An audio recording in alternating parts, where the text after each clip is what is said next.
کہ یہ قافلے ہماری ملکیت ہوتے یا ہمارے پاس ہوتے یا ہمارے قافلے ہوتے تاکہ ہم یہ کام کر سکتے۔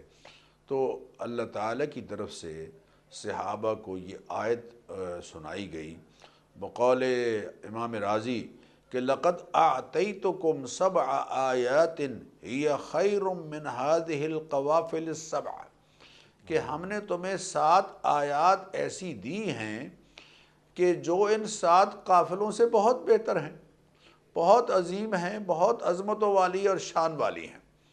اب دیکھیے ذرا اس میں اللہ تعالیٰ نے ارشاد فرمایا کہ وَلَقَدْ آتَيْنَاكَ سَبْعًا مِّنَ الْمَثَانِي، 7 عربی میں 7 کو کہتے ہیں، ٹھیک، یعنی 1 2 3 4 5 6 6 7 8 9 10 سب 7 کو کہتے ہیں۔ اور مثانی مثنیٰ کی جمع ہے، اور مثنیٰ کہتے ہیں 2 کو، مثنیٰ و ثلاث و رباع، قرآن کریم میں یہ لفظ بھی آیا ہے۔ اور اسی طرح سے مثنیٰ جو بار بار دہرائی جانے والی بات ہے اس کے لیے بھی قرآن کریم میں آیا ہے۔ تو اس 7 من المثانی سے مراد کیا ہے؟ 7 من المثانی سے مراد کیا ہے؟ اس میں مفسرین کے مختلف اقوال ہیں۔ ایک قول تو وہی ہے جو جس کی تائید نبی کریم علیہ الصلوۃ والتسلیمات کے ارشاد مبارک سے بھی ہے۔ سیدنا عمر رضی اللہ تعالی عنہ اور حضرت علی کرم اللہ وجہہ وہ فرماتے ہیں کہ اس سے مراد سورہ فاتحہ ہے۔ آپ نے انٹرو میں سوال میں یہ بات ارشاد فرمائی کہ بظاہر دیکھنے میں سورہ فاتحہ کی 6 آیات ہیں، اور کیا بسم اللہ اس میں شامل ہے 7ویں کے طور پر؟ تو ایک رائے تو علماء کی یہ ہے کہ بسم اللہ الرحمن الرحیم سورہ فاتحہ کی ایک آیت ہے، اور باقی قرآن کریم میں ہر سورت کی آیت یہ نہیں ہے۔ چنانچہ سورہ کوثر کی آپ دیکھ لیجئے 3 آیات ہیں، اس میں بسم اللہ شامل نہیں ہے۔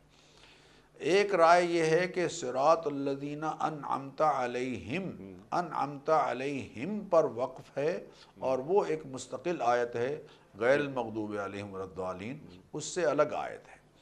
تو اگر بسم اللہ کو شامل کریں تب بھی 7 آیات، اور اگر بسم اللہ کو شامل نہ کریں اور انعمت علیہم پر سٹاپ کریں تو پھر بھی 7 آیات قرآن کریم کی اس سورت کی یقیناً بنتی ہیں۔ ایک رائے تو یہ ہے کہ یہاں 7 سے مراد سورہ فاتحہ ہے جس کی 7 آیات ہیں، اور مثانی سے مراد بار بار دہرائی جانے والی نماز کی ہر رکعت میں اسے ہم بار بار پڑھتے ہیں، اللہ تعالیٰ کے حضور میں التجا کرتے ہیں۔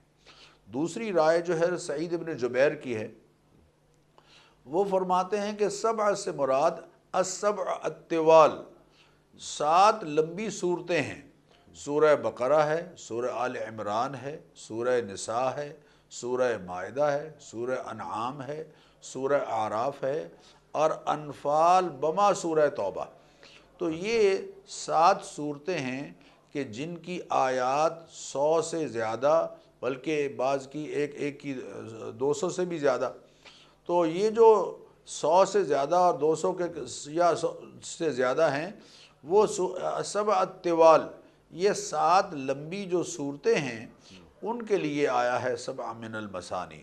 اور چونکہ مثانی اس حوالے سے کہ ان میں حدود اور فرائض اور احکام بار بار ریپیٹ ہوئے ہیں، دہرائے گئے ہیں، حلت اور حرمت کے احکام، حلال جائز اور ناجائز کے احکام، عبادات کا نظام ان صورتوں میں اللہ تعالیٰ نے بیان فرمایا ہے، اور بہت ساری تفصیلات، عائلی زندگی کی ساری تفصیل اور وراثت کا سارا نظام آپ دیکھ لیجئے انہی صورتوں میں ہے۔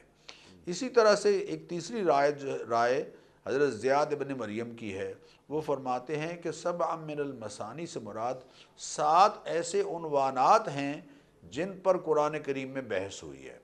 ان میں اوامر ہیں، ان میں نواہی ہیں، ان میں بشارتیں ہیں، ان میں انذار ہے، ڈراوے ہیں، ان میں پہلی قوموں کے احوال ہیں، اور ان میں نعمتوں کا ذکر ہے، اور ان میں امثال ہیں، مختلف مثالیں جو اللہ تعالیٰ کی طرف سے بیان ہوئے۔ تیسری ایک رائے یہ ہے کہ 7 من المثانی سے مراد پورا قرآن کریم ہے، اور چھوٹی بڑی تمام صورتیں ہیں۔ اس لیے کہ حضرت عبداللہ بن عباس فرماتے ہیں کہ قرآن کریم میں یہ جو لفظ ہے مثانی، یہ پورے قرآن کریم کے بارے میں آیا ہے۔ اللہ نزل احسن الحدیث کتابا متشابہا مثانیہ تقشعر منہ جلود الذین یخشون ربہم ثم تلین جلودہم وقلوبہم الی ذکر اللہ، کہ اللہ تعالیٰ نے ایک ایسی کتاب اتاری ہے احسن الحدیث، جو بہت عمدہ بات رکھنے والی کتاب، بہت عمدہ بات ہے، جس میں اللہ تعالیٰ انیبوا الی ربکم واسلموا لہ، اللہ قرآن کریم میں فرماتے ہیں کہ بہترین کلام جو ہے وہ قرآن کریم ہے، قرآن کریم ہے۔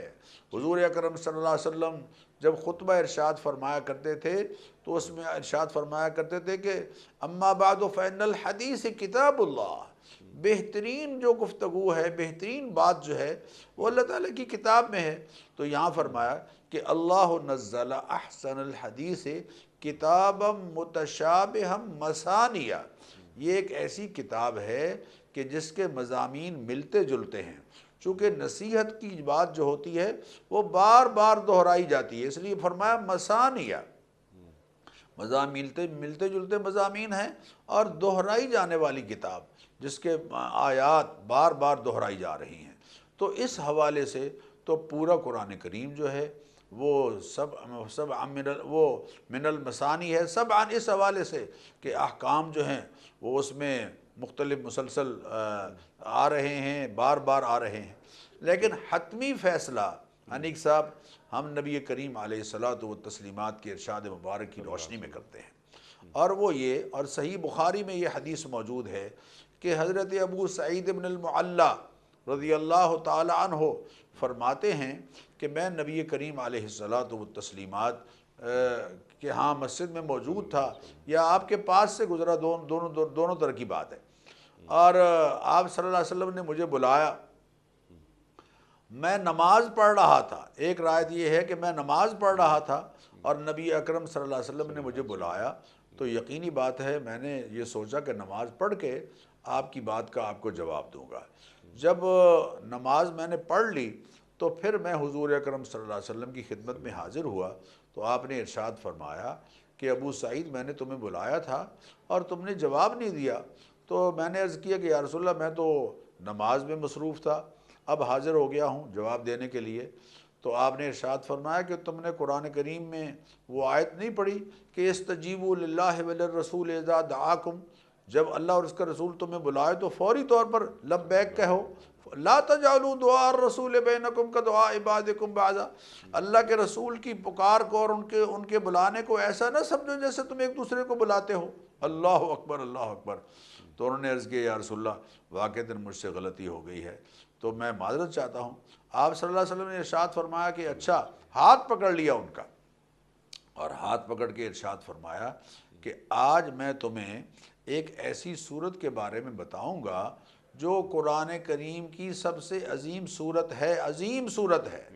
آپ صلی اللہ علیہ وسلم نے یہ بات ارشاد فرمائی، کچھ دیر مصروف رہ گئے، جب باہر نکلنے لگے تو حضرت ابو سعید بن المعلیٰ کہتے ہیں کہ میں نے عرض کیا کہ یا رسول اللہ آپ نے ارشاد فرمایا تھا کہ میں تمہیں قرآن کریم کی عظیم صورت کے بارے میں بتاؤں گا، تو آپ نے ذکر نہیں فرمایا، تو آپ نے جواب میں ارشاد فرمایا الحمدللہ رب العالمین، یہ قرآن کریم کی سب سے عظیم صورت ہے، ہی السبع المثانی، اور یہی وہ 7 آیات ہیں جو بار بار دہرائی جاتی ہیں، والقرآن العظیم، اور یہی قرآن عظیم ہے، الذی اوتیتہ، وہ قرآن عظیم جو اللہ تعالیٰ کی جانب سے مجھے عطا کیا گیا ہے۔ اب اس کو جو قرآن عظیم کہا جا رہا ہے اس حدیث کی روشنی میں، وہ اس لیے کہا جا رہا ہے انیق صاحب کہ قرآن کریم کے مضامین کا دیباچہ ہے سورہ فاتحہ،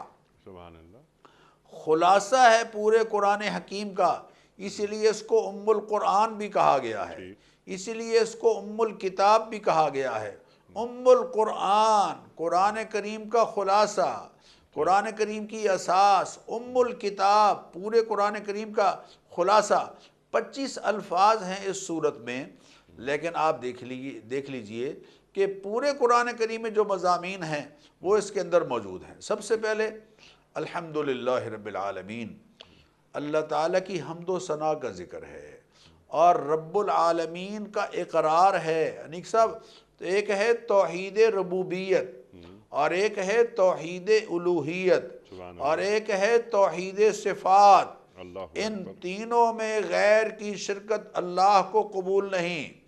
توحید ربوبیت کو قائل تو مشرکین مکہ بھی تھے۔ ان سے جب پوچھا جاتا تھا کہ کون تمہیں پال رہا ہے تو وہ جواب میں کہا کرتے تھے کہ اللہ تعالیٰ ہے پالنے والا۔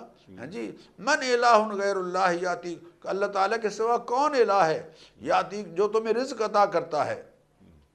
حل من خالق غیر اللہ یرزقکم من السماء والارض، تو توحید ربوبیت کا بھی ذکر ہے اور پھر توحید صفات کا ذکر ہے۔ الرحمن الرحیم، وہ بڑا مہربان ہے اور بڑا کرم فرمانے والا ہے۔ اللہ تعالیٰ کی صفات کا بھی اس میں ذکر ہے اور پھر آخرت کا ذکر ہے۔ مالک یوم الدین، مالک یوم الدین روز جزا کا مالک ہے۔ پھر شرک، ہر طرح کے شرک سے اجتناب کا اور پرہیز کا ذکر ہے۔ ایاک نعبد، ہم تیری ہی عبادت کرتے ہیں۔ انیق صاحب، یہاں یہ نہیں کہا جا رہا نعبدک، تیری عبادت کرتے ہیں، ونستعینک، اور تجھ سے مدد مانگتے ہیں، یہ نہیں کہا جا رہا، بلکہ ایاک کا جو پروناؤن ہے یہ شروع میں لا کر تخصیص پیدا کی جا رہی ہے، حصر۔ ایاک نعبد، تیری ہی ہم عبادت کرتے ہیں، وَإِيَّاكَ نَسْتَعِينُ، اور تجھ ہی سے مدد مانگتے ہیں۔ یہ ہے توحید الوہیت۔ توحید الوہیت، توحید ربوبیت بھی، اس میں بھی اللہ وحدہ لا شریک ہیں، اور توحید الوہیت میں بھی وحدہ لا شریک ہیں، اور توحید صفات میں بھی وحدہ لا شریک ہیں۔ جو اللہ کی صفات ہیں وہ اللہ ہی کے شایان نشان ہیں، کسی اور کے شایان نشان نہیں۔ پھر آگے ہے یا اہدنا الصراط المستقیم، اللہ تعالیٰ سے سیدھی راہ طلب کی جا رہی ہے، سیدھی راہ پر چلتے رہنے کی درخواست۔ اے اللہ ہمیں سیدھی راہ پر گامزن رکھ، چلائے رکھ، کیونکہ جب ایمان نصیب ہو گیا سیدھی راہ تو مل گئی۔ اب ہر نماز میں جو ہم کہتے ہیں اہدنا الصراط المستقیم، اس کا معنی یہ نہیں ہے کہ سیدھی راہ دکھا، بلکہ اس کا معنی یہ ہے کہ سیدھی راہ پر چلائے رکھ۔ صراط، ہاں، ہدایت کا معنی اراءۃ الطریق بھی ہے، راستہ دکھانا، اور ایصال الی المطلوب بھی ہے، مطلوب تک پہنچانا۔ تو اے اللہ جو مطلوب ہے تیری رضا، وہ ہمیں حاصل ہوتی رہے، اس سیدھی راہ پر ہمیں چلائے رکھ۔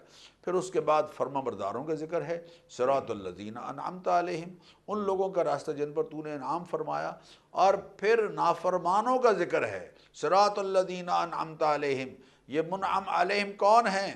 من النبیین والصدیقین والشہداء والصالحین وحسن اولئک رفیقا، اور ان کی رفاقت اللہ تعالیٰ کے ہاں بہت عمدہ بات ہے، بڑی عمدہ بات ہے، جن کو ان کی رفاقت مل گئی۔ اللہ التاجر الصدوق الامین مع الانبیاء والصالحین، تاجر سچا اور امانت دار تاجر، انبیاء کے ساتھ اس کا حشر ہو رہا ہے، صدیقین کے ساتھ، شہداء کے ساتھ، اور صالحین کے ساتھ اس کا حشر ہو رہا ہے۔ اللہ تعالی ہمیں بھی رفاقت انہی کی نصیب فرمائے۔ غیر المغضوب علیہم ولا الضالین، نافرمانوں کا ذکر ہے۔ اب دیکھیے تمام، بلکہ میں تو یہ کہوں گا، بڑی اچھی بات مفسرین نے یہ بات لکھی ہے کہ سورہ فاتحہ پورے قرآن کریم کا خلاصہ ہے، اور پوری سورہ فاتحہ کا خلاصہ ایاک نعبد و ایاک نستعین ہے۔ اے اللہ ہم تیری ہی عبادت کرتے ہیں اور تجھ ہی سے مدد کے طلبگار ہیں۔ اللہ کی وحدانیت کا اقرار اور اظہار، یہ ہے پوری انبیاء علیہ السلام کی دعوت کا خلاصہ۔ ہر نبی جو اللہ دنیا میں تشریف لاتے رہے، وما ارسلنا من رسول الا نوحی الیہ انہ لا الہ الا انا فاعبدون، ہم نے جتنے رسول بھیجے ہیں انہوں نے آ کے یہی پیغام دیا کہ اللہ فرماتے ہیں میرے سوا کوئی الہ نہیں ہے، لہذا عبادت کے لائق میں ہی ہوں، سجدے کے لائق میں ہوں، تعظیماً جھکنے کے لائق میں ہوں، اور جو عبادات کی جتنے طریقے ہیں رائج ہیں مروج، وہ سب کے سب اللہ تعالیٰ کی ذات عالی کے لیے۔ تو ایک تو معنی یہ ہوا کہ یہ سارا قرآن کریم ہم نے جب طلب کیا نا اللہ تعالیٰ سے کہ اہدنا الصراط المستقیم میں سیدھی راہ پر چلا، تو سارا قرآن کریم اس التجا کے بعد تفصیل ہے صراط مستقیم سبحان اللہ، کہ وہ صراط مستقیم کیا ہے. وہ سارا قرآن کریم اس صراط مستقیم کو واضح کر رہا ہے. ایک اور حدیث انیک صاحب سورہ فاتحہ کے بارے میں حضرت ابی بن کعب رضی اللہ تعالیٰ عنہ فرماتے ہیں، نبی کریم علیہ الصلوۃ والتسلیمات نے ارشاد فرمایا، ما انزل اللہ فی التورات ولا فی الانجیل مثل ام القرآن. اللہ تعالیٰ نے نہ تورات میں اور نہ انجیل میں ام القرآن جیسی کوئی صورت اتاری ہے. جو اس صورت کو پڑھنے کا اجر ہے وہ تورات میں اور انجیل میں اتری ہوئی آیات کا یقیناً اجر نہیں ہے. وہی السبع المثانی، اور یہی السبع المثانی ہے. اور پھر فرمایا وہی اللہ تعالیٰ کی طرف سے کہ وہی مقسومۃ بینی و بین عبدی ولعبدی ما سأل. اس جملے اللہ پر اکبر، بات اللہ کریں گے. اکبر، سبحان اللہ، سبحان اللہ، سبحان اللہ، سبحان اللہ. اچھا ڈاکٹر صاحب، یہ تو آپ انتہائی اہم نقطے کی طرف آپ کی گفتگو جاری تھی، اور معاف کیجئے کہ میں نے اس وقت اپنے سوال کے لیے آپ کو روکا کہ یہ اللہ اور بندے کے درمیان جو سورہ فاتحہ، یہ بہت بڑا موضوع. ڈاکٹر صاحب میں چاہتا ہوں پہلے آپ بات مکمل کریں، کیونکہ یہ بہت اہم ترین بات ہے جو آپ بیان کر رہے ہیں. اس کے بعد میں چند سوالات رکھوں گا کہ یہ سورہ شفا کیسے ہے، اور یہ کہ اللہ کے رسول فرما رہے ہیں صلی اللہ علیہ وآلہ وسلم کہ موت کے علاوہ ہر مرض کی شفا ہے سورہ فاتحہ. یہ بھی ہم آپ سے سیکھیں گے، لیکن یہ اللہ اور بندے کے مابین یہ سورہ فاتحہ، اسے ذرا کھول دیجئے. بالکل آپ نے صحیح فرمایا. حضور اکرم صلی اللہ علیہ وسلم نے فرمایا کہ اللہ تعالیٰ فرماتے ہیں کہ یہ سورہ فاتحہ جو ہے وہ بینی و بین عبدی، اللہ یہ میرے اور میرے بندے کے درمیان اللہ مقسومہ تقسیم کی گئی ہے. وہ کیسے؟ اور کاش کہ ہم جب سورہ فاتحہ پڑھتے ہیں تو ہم اس ارشاد نبوی پر کبھی غور کریں. انیک سب ہم غور نہیں کرتے، یقین کیجیے. ہم سورہ فاتحہ جس سپیڈ کے ساتھ پڑھتے ہیں، سورہ فاتحہ کا حق نہیں ہے وہ. نبی اکرم صلی اللہ علیہ وسلم جب سورہ فاتحہ پڑھتے تھے تو ہر آیہ کریمہ پر رکتے تھے، بلکہ آخری جو حرف ہے اس کو قدر لمبا کرتے تھے. مثلا الحمدللہ رب العالمین الرحمن الرحیم مالک یوم الدین سبحان اللہ، ایاک نعبد و ایاک نستعین اہدنا الصراط المستقیم صراط الذین انعمت علیہم غیر المغضوب علیہم ولا الضالین. یعنی آخری حرف کو قدر لمبا کرتے تھے. اور فرمایا کہ جب بندہ، اللہ اکبر، کیا خوبصورت بشارت ہے میرے اور آپ کے لیے، ناظرین کے لیے، ہر مسلمان کے لیے، کہ جب بندہ کہتا ہے الحمدللہ رب العالمین تو اللہ تعالیٰ فرماتے ہیں حمدنی عبدی، میرے بندے نے میری تعریف کی. اللہ اکبر. ہم نے کبھی اللہ کے اس جواب پر کان دھرا ہے؟ کیونکہ یہ بات تو اس کائنات کے سچے نے کہی ہے کہ جن سے بڑا سچا اس کائنات میں ہو نہیں سکتا کوئی.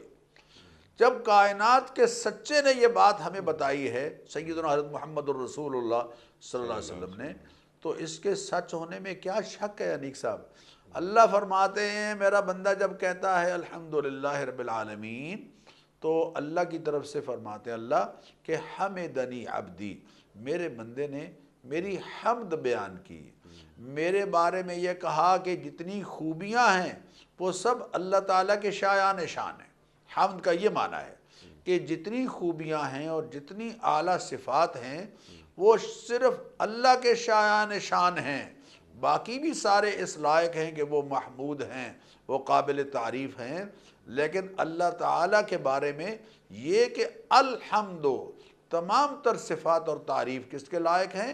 اللہ تعالیٰ کے لائق ہے. اللہ کہتے ہیں حمدنی عبدی، میرے بندے نے میری تعریف کی. پھر جب یہ کہتا ہے الرحمن الرحیم الرحمن الرحیم۔ تو اللہ فرماتے ہیں اسنا علی عبدی، میرے بندے نے میری ثنا بیان کی، میری صفات کا تذکرہ کیا، میری رحمت کا تذکرہ کیا، میرے مہربان ہونے کا تذکرہ کیا۔ رحمان دنیا اور آخرت میں سب کے لیے مہربان، اور رحیم آخرت میں اپنے خاص بندوں، اپنے فرما برداروں کے لیے مہربان۔ اللہ اکبر اللہ اکبر، میرے بندے نے میری ثنا بیان کی، میری صفات کا تذکرہ کیا۔ پھر جب یہ کہتا ہے مالک یوم الدین، تو اللہ فرماتے ہیں مجدنی عبدی، میرے بندے نے میری عظمت کا اظہار کیا، اقرار کیا کہ اکاؤنٹیبلٹی کے لیے میں سب کو اپنے حضور میں کھڑا کر دوں گا۔ وَعُرِضُوا عَلَىٰ رَبِّكَ صَفًّا، سب لوگ تیرے رب کے دربار میں صف در صف پیش کیے جائیں گے۔ لَقَدْ جِئْتُمُونَا كَمَا خَلَقْنَاكُمْ أَوَّلَ مَرَّةٍ، آج تمہیں ہم لے آئے ہیں جیسے کہ ہم نے تمہیں پہلی مرتبہ پیدا کیا۔ بل زعمتم ان لن نجعل لكم موعدا، تم تو یہ کہتے تھے کہ کس نے جمع ہونا ہے، کس نے اکٹھا ہونا ہے۔ لن نجعل لكم موعدا، ہمارے لیے کوئی وعدہ نہیں ہے، کوئی وعدے کا دن نہیں ہے جس دن ہم نے اللہ کے حضور میں پیش ہونا ہے۔ بل زعمتم ان لن نجعل لكم موعدا ووضع الکتاب، ہر ایک کا ریکارڈ سامنے رکھ دیا جائے گا۔ ووضع الکتاب فتر المجرمین مشفقین مما فیہ، مجرم کو آپ دیکھیں گے کہ ان کی آنکھیں پھٹی کی پھٹی رہ جائیں گی، خوف زدہ ہو جائیں گے اس سارے ریکارڈ کو دیکھ کر۔ وَعُرِضُوا عَلَى اللہ اکبر، اور مجرمین مشفقین وَيَقُولُونَ، اور کہیں گے یا ویلتنا ما لِهَذَا الْكِتَابِ، کہا یہ عجیب کتاب ہے، لا یغادر صغیرۃ ولا کبیرۃ الا احصاها، جس نے کسی چھوٹی بڑی بات کو چھوڑا ہی نہیں ہے، سب شمار کر دیا ہے۔ ووجدوا ما عملوا حاضرا، اور اپنے سب کیے دھرے کو اپنے سامنے موجود پائیں گے۔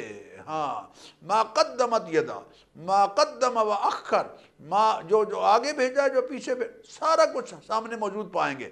تو یہ ہے مالک یوم الدین، روز جزا کا مالک۔ تو اللہ فرماتے ہیں مجدنی عبدی، میرے بندے نے میری عظمت کا اقرار کیا۔ اب یہ باتیں تو ساری بندے کی طرف سے ہیں۔ پھر اللہ فرماتے ہیں جب وہ کہتا ہے ایاک نعبد و ایاک نستعین، تو یہ آدھا میرے لیے ہے، آدھا اس کے لیے ہے۔ وہ کہتا ہے ایاک نعبد، ہم تیری ہی عبادت کرتے ہیں، یہ اس کی جانب سے ہے۔ و ایاک نستعین، اور تجھ سے مدد مانگتے ہیں، یہ میرے لیے ہے۔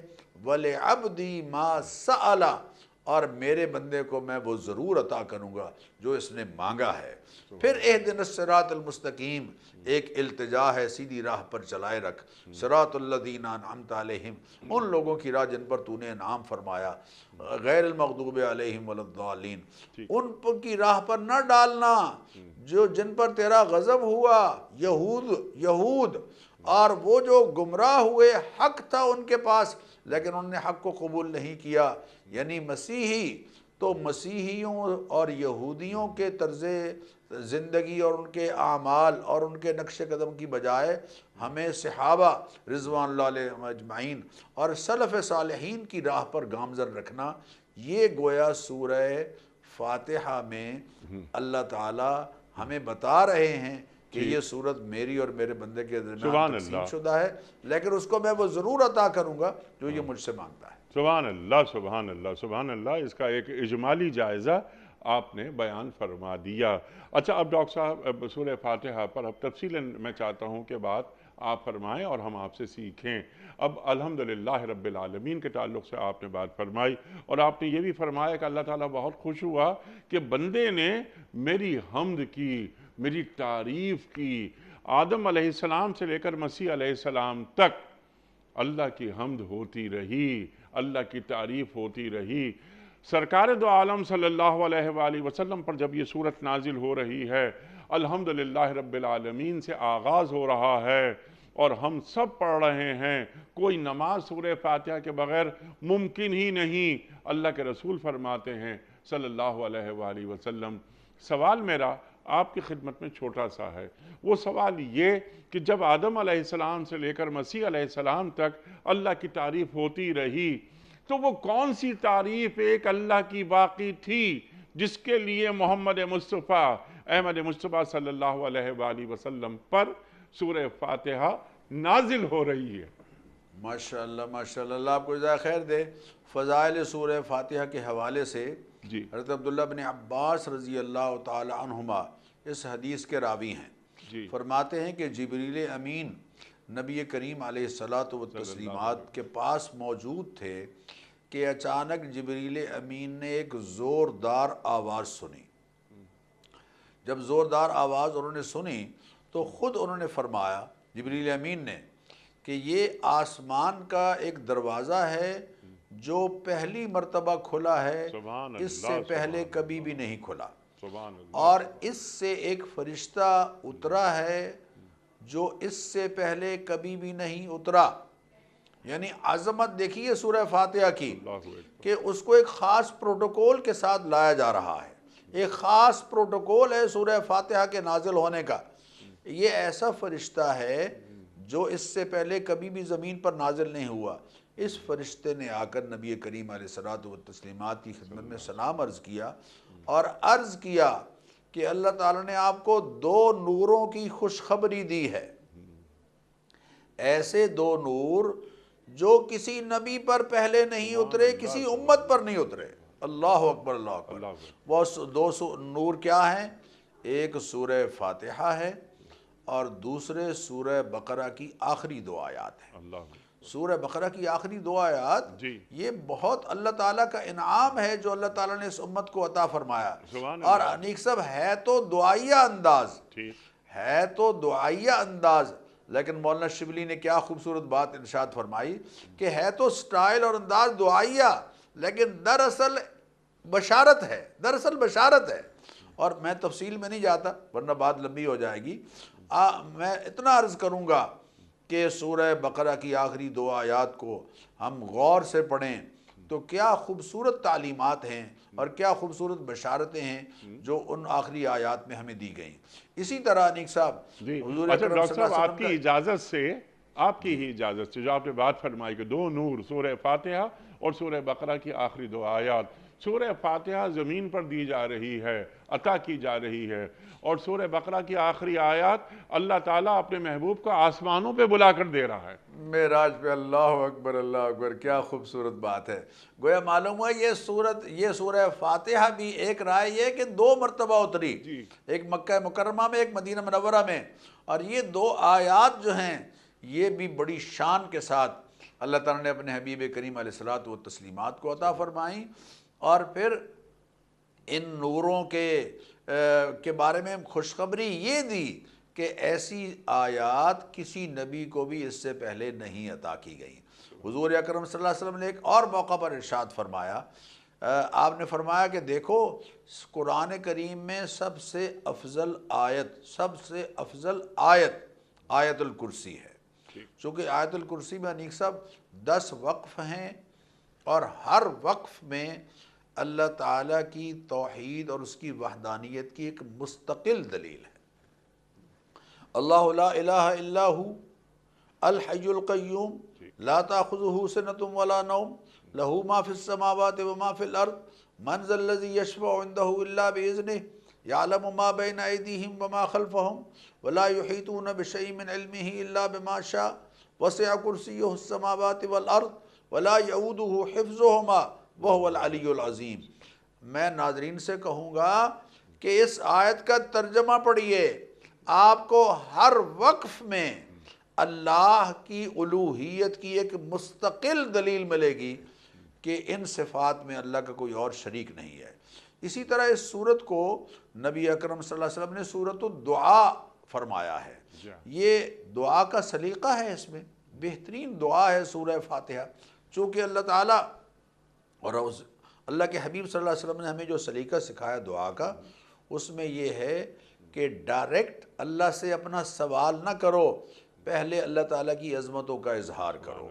اگر تو نے رزق مانگنا ہے تو یا اللہ تو انت الرزاق ذو القوۃ المتین، یا خیر الرازقین، یا مجیب المضطرین، یا دلیل المتحیرین، یا اللہ اکبر اللہ اکبر، یا مفرح المحزونین، اے غمزدوں کو خوش کر دینے والے اللہ۔ اللہ کی صفات کا پہلے اظہار کرو، اقرار کرو، پھر محبوب کریم رؤوف الرحیم علیہ الصلاۃ والتسلیمات کی ذات کریمہ پر درود شریف پڑھو اور پھر دعا کرو۔ سورہ فاتحہ دیکھیں، الحمدللہ رب العالمین الرحمن الرحیم مالک یوم الدین، یہ سلیقہ سکھا رہی ہے دعا کا، ایاک نعبد و ایاک نستعین، اپنے عجز کا، اپنی بندگی کا اظہار اور اقرار، اس کے بعد آتا ہے اہدنا الصراط المستقیم۔ اسی طرح حضور نے فرمایا کہ یہ آیت جو ہے یہ ام القرآن ہے، ام الکتاب ہے، اس لیے انیک صاحب کہ بقول حضرت شاہ ولی اللہ رحمۃ اللہ علیہ، قرآن کریم جو ہے اس میں 5 مضامین ہیں، 5 مضامین قرآن کریم میں بیان ہوئے ہیں۔ ایک ہے تذکیر بآلاء اللہ، اللہ کی نعمتوں کا، اس کی مہربانیوں کا، اور جن قوموں نے اللہ کی فرما برداری اختیار کی ان پر اللہ تعالیٰ کے کیا احسانات ہوئے ان کا ذکر ہے، تذکیر بایام اللہ۔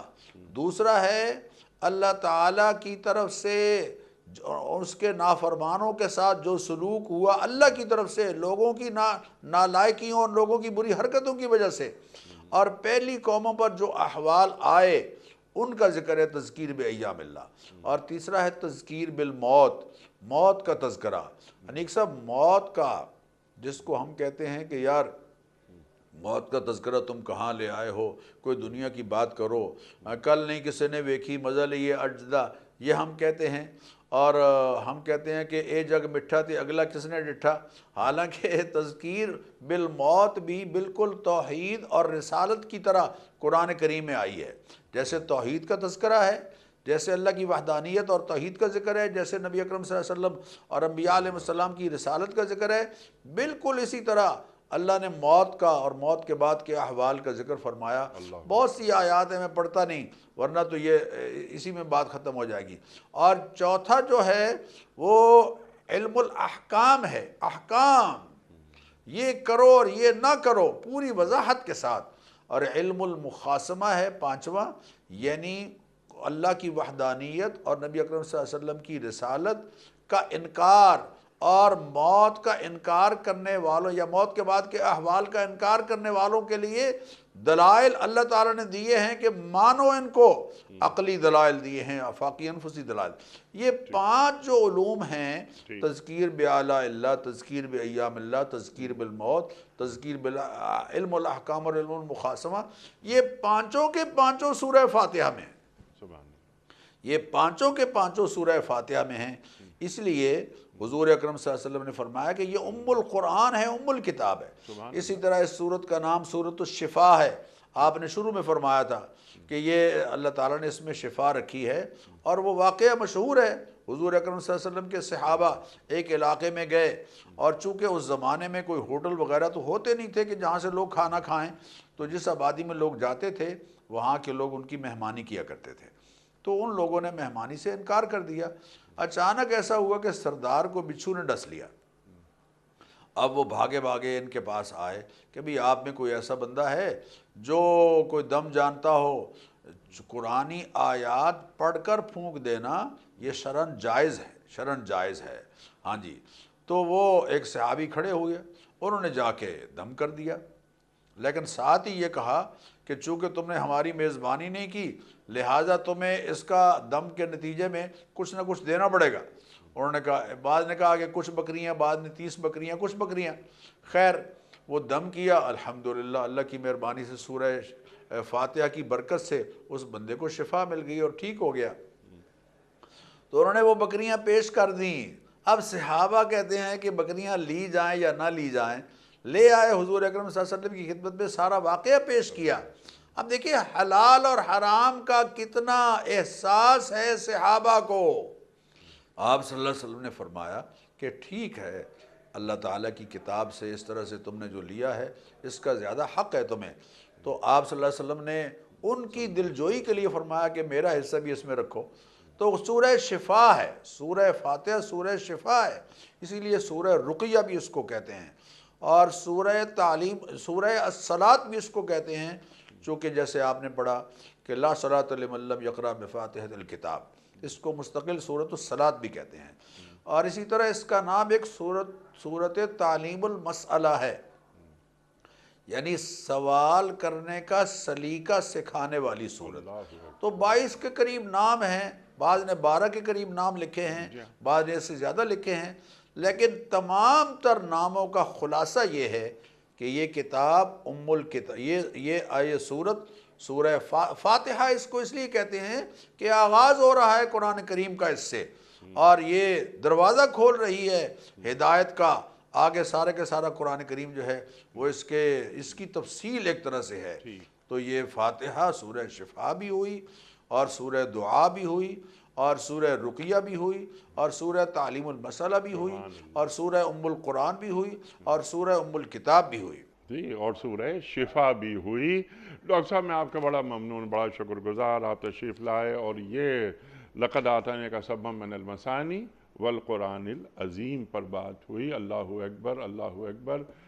خواتین و حضرات، یہ سورہ فاتحہ جیسے ڈاکٹر صاحب نے فرمایا کہ قرآن کریم کا دیباچہ، خلاصہ، اللہ اکبر، ایک پروگرام کیا بلکہ اس سورت پر، سورہ فاتحہ پر سینکڑوں پروگرام ہو سکتے ہیں، ایک ایک لفظ پر۔ ابھی تو صرف الحمدللہ رب العالمین پر ہم بات کر رہے تھے، ہم پر بات کروائی۔ رب عالمین، رحمان اور رحیم دونوں میں کیا فرق ہے، اور مالک یوم الدین، یہاں پر دین کے دن کا مالک، یہ اس کی کیا تہیں ہیں یا کیا تہداریاں ہیں، کسی اور پروگرام میں یقیناً ہم ڈاکٹر صاحب سے بہت سیکھیں گے۔ وقت مکمل ہوا ہمارے آج کے پروگرام کا، یہ بڑی مجبوری ہے، جی بہت چاہتا ہے مزید گفتگو ہو۔ ایاک نعبد و ایاک نستعین، جو آپ نے فرمایا ڈاکٹر صاحب کہ یہ سورہ فاتحہ کا خلاصہ ہے یہ آیت، تو یہ نعبد، یہ جمع کا صیغہ کیوں آیا ہے، یہ بھی ہم کسی پروگرام میں رکھیں گے کہ اگر میں تنہا نماز پڑھ رہا ہوں تو میں ایاک نعبد پھر بھی پڑھوں گا، تو اس کے پیچھے کیا حکمت ہے وہ بھی ہم ڈاکٹر صاحب سے سیکھیں گے، لیکن آج نہیں، کسی اور پروگرام میں۔ ڈاکٹر صاحب کا میں ایک بار پھر شکر گزار، آپ تشریف لائے، اور آپ نے قرآن کریم کی یہ 7 آیات اور قرآن کریم جو اللہ تعالیٰ سورہ ہجر کی آیت نمبر 87 میں بیان کر رہا ہے، اس پر تفصیلی گفتگو فرمائی۔ خواتین و حضرات، کوئز کل کا سوال ہمارا یہ تھا کہ حضرت عمر فاروق رضی اللہ تعالی عنہ نے بعثت کے کتنے عرصے بعد اسلام قبول کیا؟ درست جواب 6 سال بعد۔ آج کا سوال نوٹ فرما لیجئے۔ قرآن کریم میں کتنے انبیاء کا ذکر ہوا ہے؟ 1,24,000 کا، یا 25 کا، یا 1,000 کا؟ جو درست جواب آپ سمجھتے ہوں روانہ فرمائیے۔ ہمارے فون نمبرز ہیں 00922134527 ہمارا دوسرا فون نمبر ہے 009221343000980۔ ہمارا ای میل ایڈریس ps@dunyatv.tv، ہمارا SMS کا نمبر 3031، اور ہمارا واٹس ایپ کا نمبر ہے 009232182509194۔ وقت ہے قرآن اندازی کا، لیکن کراچی میں کاش ڈاکٹر سرفراز احمد آوان صاحب ہوتے تو ہم ان کے دست مبارک سے پرچی نکلواتے اور آج کے ونر کے نام کا اعلان کرتے، لیکن ڈاکٹر صاحب کی قائم مقامی میں کر رہا ہوں، اور آج کے ونر ہیں ڈھرکی سے رشید احمد چھاچڑ۔ رشید احمد چھاچڑ صاحب ڈھرکی سے آپ کی خدمت میں دنیا ٹی وی کی جانب سے دینی کتب پر مشتمل گفٹ ہیمپر آپ کے گھر بذریعہ کوریئر روانہ کیا جا رہا ہے۔ آپ کو بہت بہت مبارک ہو۔ پیام صبح کا اختتام ہوتا ہے روزانہ ایک قول پر، اور وہ قول ہوتا ہے صاحب نہج البلاغہ امیر المومنین حضرت علی مرتضیٰ کرم اللہ وجہہ کا۔ آپ فرماتے ہیں کہ انسان دکھ نہیں دیتے، انسان سے وابستہ امیدیں دکھ دیتی ہیں۔ انسان دکھ نہیں دیتے، انسان سے وابستہ امیدیں دکھ دیتی ہیں۔ اللہ اکبر۔ اپنے میزبان انیق احمد کو کل تک کے لیے اجازت دیجیے۔ خدا حافظ۔ پروردگار بہروں بر